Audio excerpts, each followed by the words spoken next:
Kambadur MPP ఎన్నికల్లో ఎలాంటి ప్రలోభాలకు లొంగకుండా పార్టీ నిర్ణయానికి కట్టుబడి ఎంపీపీ అభ్యర్థికి అండగా నిలబడిన ఎంపీటీసీల గురించి గొప్పగా మాట్లాడిన తలారి రంగయ్య అనంతపురంలోని తోపుదుర్తి ప్రకాష్ రెడ్డి నివాసంలో ఏర్పాటు చేసిన కార్యకర్తల సమావేశంలో కళ్యాణదుర్గం సమన్వయకర్త తలారి రంగయ్య మాట్లాడారు. ఎంపీటీసీల గురించి వాళ్ళ నిజాయితీని, త్యాగాన్ని, పార్టీ పట్ల ఉన్న వాళ్ళ నిబద్ధతని నేను గుర్తు చేసుకుంటున్నాను. ఎందుకంటే అందరికీ తెలిసిన విషయమే, కళ్యాణదుర్గము నియోజకవర్గంలో ఎమ్మెల్యే ఎంత ధనవంతుడు అనేది, బలవంతుడు కాదు, ఎంత ధనవంతుడు అనేది. దాదాపు 13 మందికి వాళ్ళు 10 లక్షల రూపాయల చొప్పున వాళ్ళ ఇళ్లకు పంపించారు. అప్పటికే మేము 13 మందిని కూడా మేము ధర్మస్థలానికి తీసుకెళ్ళాము. 13 మంది, దాదాపు 12 మంది మహిళలు. వాళ్ళు కేవలం వాళ్ళు అడిగిన మాట ఏమిటంటే, మాకు డబ్బులు వాళ్ళు ఇస్తామన్నా కానీ కూడా వద్దు, జగనన్న కోసం మేము నిలబడతాము, మాకు ఒక ఫోటో 13 మందిలో 12 మంది మహిళలే ఉండి అంత గట్టిగా నిలబడిన తర్వాత వాళ్ళ త్యాగాన్ని, వాళ్ళ నిజాయితీని, పార్టీ నిబద్ధతను నేను మీ అందరికీ దృష్టికి తీసుకురావాలనే ఉద్దేశంతో మళ్ళీ రెండోసారి మాట్లాడాను. యాక్చువల్ అయితే నేను మాట్లాడతానని తెలియదు నాకు, అందుకనే మళ్ళీ గుర్తు చేసుకుంటున్నాను. తర్వాత ఏంటంటే, ఆ ఎంపీటీసీలు వస్తున్న వ్యాన్ మీద పడి సోము అనే కార్యకర్తని కొంటారెడ్డిపల్లి ఆ ఎంపీటీసీని తీసుకెళ్లారు.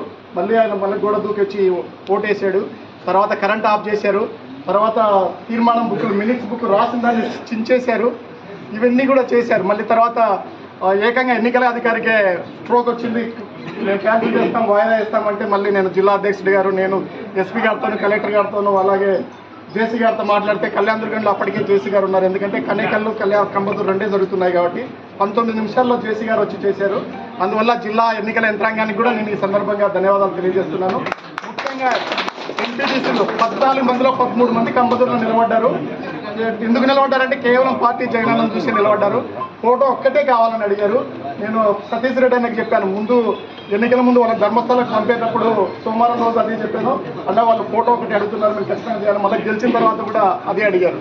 ఒక జగనన్న ఫోటో కోసం పార్టీ పట్ల 10 లక్షల రూపాయలని ఈ కష్టకాలంలో, ఇప్పుడున్న పరిస్థితుల్లో వాళ్ళ మీద 15,000 గంట ఖర్చు పెట్టినాము. కానీ 10 లక్షల రూపాయలని ఇంట్లో పెట్టిన డబ్బులు మళ్ళీ తిరిగి ఎందుకు ఇచ్చినారంటే, వాళ్ళ నిజాయితీని, త్యాగాన్ని గుర్తు చేసుకోవాలనే ఉద్దేశంతో లేచి మాట్లాడుతున్నాను.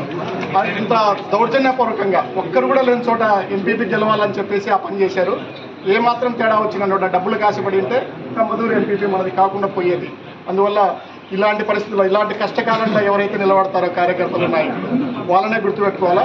కంబదూరు విషయంలో పనిచేసిన నాయకులు ఎవరైతే ఉన్నారో, మా నాయకులకి అందరికీ కూడా వాళ్ళ నాయకత్వ పట్టిమని కూడా ఈ సందర్భంగా నేను అభినందిస్తున్నాను. Thank you.